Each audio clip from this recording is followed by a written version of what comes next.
वांग्याची भाजी बनवण्यासाठी आपल्याला कढईत तेल टाकायचं आहे. त्यामध्ये वांगे परतून घ्यायचे आहे.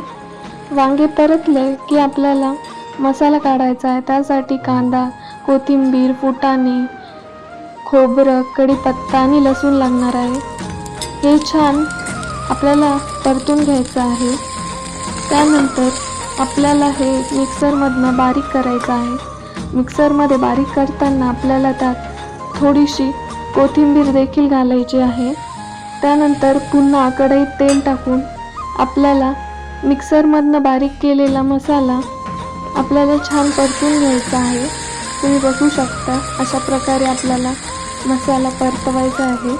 त्यामध्ये आपल्याला मसाले ॲड करायचे. 1 चमचा गरम मसाला, थोडीशी हळद, त्यानंतर आपल्याला तिखट टाकायचं 1 चमचा तिखट आणि मी थोडासा प्रवीण पण घालत आहे. त्यानंतर आपण यामध्ये मीठ टाकणार आहोत.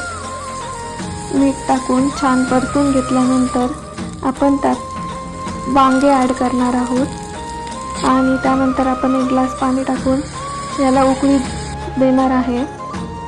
अशा प्रकारे तुम्ही बघू शकता उकळी आल्यानंतर भाजी तयार आहे.